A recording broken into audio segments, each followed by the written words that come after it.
Bonjour, alors en électrocinétique, on s'intéresse ici à réaliser un bilan de puissance dans un circuit. Alors pour l'exemple, on va considérer un circuit RC que vous connaissez bien. Donc on a un générateur, une résistance, un résisteur de résistance R et un condensateur de capacité C. Alors première chose, pour réaliser un bilan de puissance, c'est de partir d'une loi des mailles.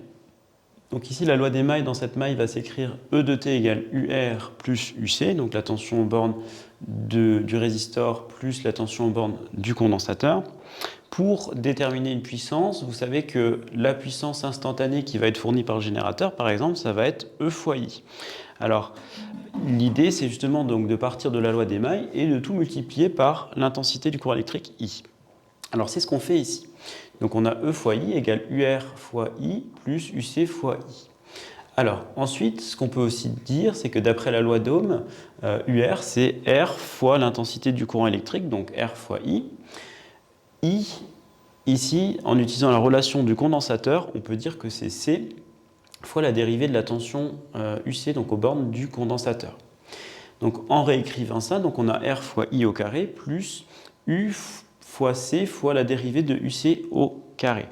Alors, en particulier, si on regarde ici, donc UC fois C fois la dérivée de UC au carré par rapport au temps, c'est aussi la dérivée par rapport au temps de C fois U au carré sur 2. Donc ça, c'est quelque chose qu'on avait déjà vu dans le cas où vous vous intéressez, par exemple, à montrer que la puissance donc fournie par le condensateur, c'est donc la dérivée de l'énergie stockée par le condensateur et que l'énergie stockée, c'est C fois UC au carré sur 2. Donc, résultat pour le bilan de puissance, ici on va avoir donc la puissance instantanée fournie par le générateur, la puissance instantanée reçue puis dissipée par effet Joule par résistor et l'énergie stockée par le condensateur. Donc ce qu'on voit en fait, c'est que la puissance fournie par le générateur va se répartir entre une partie donc, qui va être reçue et dissipée par effet Joule et une partie qui va servir à faire augmenter l'énergie stockée par le condensateur, c'est-à-dire à provoquer en fait la charge du condensateur.